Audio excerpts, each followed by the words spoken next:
Hello, everyone. This is Brendan Whitaker here for the Aviation 342 discussion board. This is discussion board number 5 now.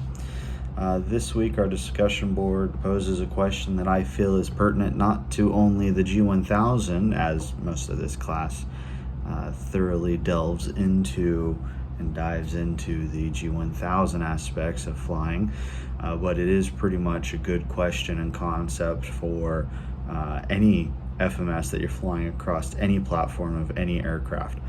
And that is, describe some of the advantages of using the flight plan function as opposed to continuous direct-to navigation. Well, as most of us have probably done before, direct-to navigation always feels like a shortcut, and it feels kind of nice. You end up saving some time on what your original flight plan was going to be. You end up saving some fuel by doing direct-tos. That's great, but there are a couple of advantages to having and staying on an actual flight planned route, and I'm going to cover a couple of those. So one of those, when considering flight planning, we flight plan route to route, or point to point, or waypoint to waypoint, however you want to consider that. And when we do that, we're considering fuel burn per each leg, right? And we add those all up, and that gives us our total fuel burn. Well, today, for example, I just did a flight from John Wayne to Knoxville. I'm currently in Knoxville right now in a hotel. The center tried to give us a direct to something way down the line, and looking at the wind charts, the way that they were going to work, our route coming extra north and then coming back down south, or southeastern, I guess you could say, would eventually have given us tailwinds almost the entire way.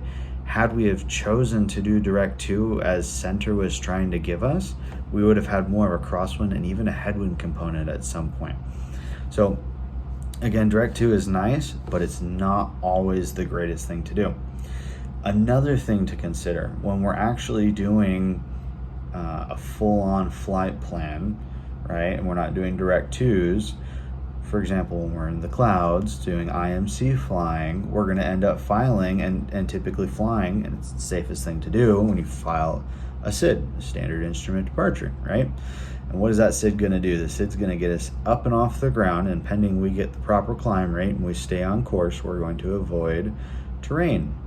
We're going to avoid obstacles, whether that be radio towers or it could be, any form of a tower, tree, building, anything of the sort, right? It's going to help us clear that and get us en route. Then when we're en route, again, not doing a direct to, we're staying on an actual filed course. That's going to help when it comes time to, say, losing an engine and you have to go down, right? If we're doing direct to and we go down and ATC is sending out a search party, they're not going to have any idea of where you're at, right? I mean, you can guess with the ELT, but it's never going to be perfect. Whereas if you're on an airway, what's going to happen? Well, they're going to know that you went down somewhere along that airway, right? It helps with the search and rescue. Personally, I think that's a little more comforting to me than a direct to shaving off 5 minutes off my time, right? Another thing, it typically will line you directly into an arrival. Again, an arrival is just as valuable as a SID, right? A SID's gonna get you up and off the ground, while an arrival's gonna get you down nice and low so you can shoot an instrument approach. And we know that the instrument approach itself is what's gonna get you directly onto a ground. Now, they don't always connect, and every once in a while you're gonna get vectored by center, right? But ultimately, it's safer because these are pre-published routes, and these routes that have already been considered are generally considered the safest routes for us to fly, and for that reason we would consider the en route flight planning portion to be considered safer than the direct to planning.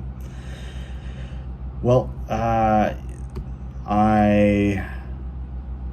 know that there's lots of other options and features available when it comes to flight planning to keep us safe. and lots of different settings that we can use on the G1000. But those are just a couple within this 5-minute limit here. So I will go ahead and see you guys next week. Bye.